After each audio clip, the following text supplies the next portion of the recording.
The last thing you want is to think that you're on track for PT school, and when you're ready to apply, you go online and you realize, holy crap, I don't have everything that's required, and now you're delayed a year, 2 years, 3 years because you did not put in the work right now to prepare your application.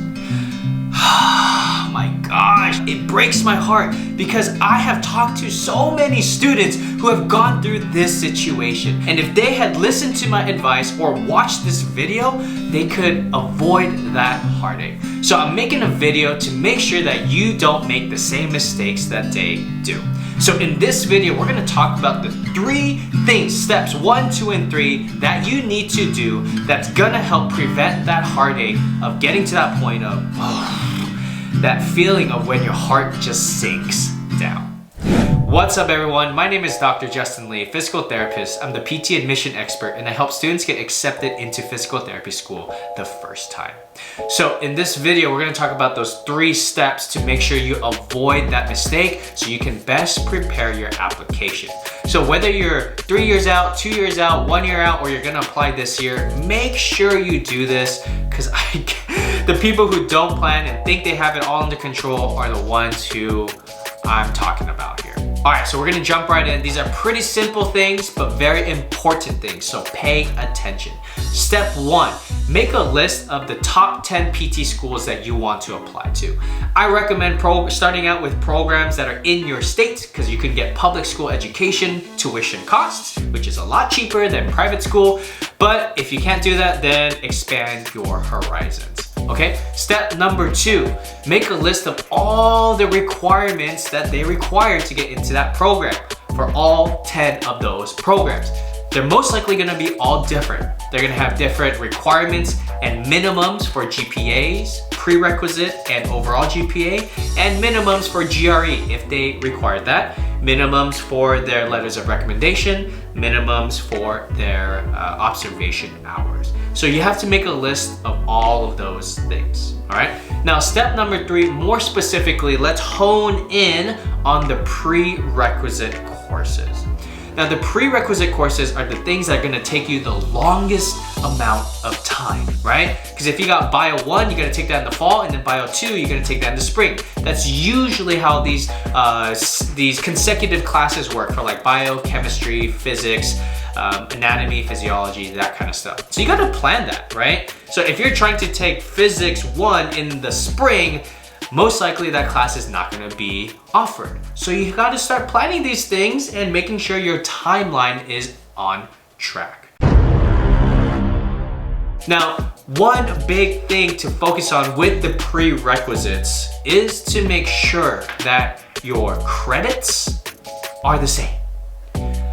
PT programs will require semester credits. So if your program, your undergrad program or community college goes by quarter units, then you need to convert that over. General rule of thumb, quarter units, you need to take 3 quarter classes to satisfy a full year's worth of a program. So chemistry 1 and 2, if you are a quarter system, then you're probably gonna have to take Chem 1, 2, and 3, or Chem A, B, and C. But if we're looking at numbers, as a rule of thumb, for the amount of quarter units, you divide that by 1.5, and that equals the semester units. Now, 1 semester of a course, most programs require 4 units. So if it's a full year, that's 8 units, right, of semester credits. But if you do the opposite and times that by 1.5 for quarter units, that's gonna be 12 quarter units. So pretty much a full year. So please make sure you're paying attention to the conversions and those units and those credits, because that's gonna be imperative to make sure you're eligible and qualified to apply to PT school. Now, the second thing I want to stress is the level of the class. Now, usually this is for biochem and physics, but there is a lower level biochem and physics and a higher level of biochem and physics. Most programs, most colleges will put you in that lower level class because that satisfies the general education requirement. However, it does not satisfy the prerequisite requirement. And this frustrates me so much because when I'm talking to students and we're going over their application and their courses, and I see that this class they taken, they thought that it satisfied it because it's a 4-unit class, right? And it's like, I took bio, I did a whole year of that, I did chem, I took a whole year of that, but it wasn't the higher level class that PT schools were requiring. So you definitely have to make sure you are looking at that and satisfying that requirement. So you might have like a foundational or fundamental biology class, but then you have your general biology class, right? And these higher level requirement courses, biochem and physics, are usually offered by the department. So biology department, take their bio class. Chemistry department, take their chem class.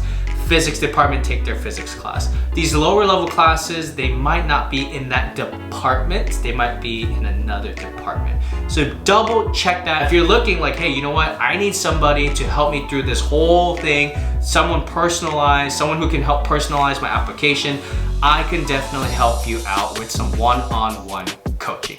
If you're interested in one-on-one coaching, feel free to email me at pt.admissionexpert@gmail.com and we can get in contact and figure out how I can best support you. So question for you, was this video helpful? Was learning steps 1, 2, and 3 something that you did not know and something that you're gonna start applying?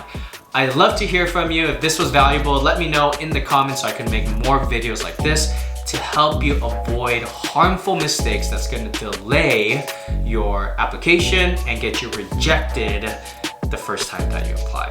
We're trying not to do that. I'm the PT admission expert and I help students get accepted into PT school the first time. All right, I'll see you in the next one. Have a great one, you guys.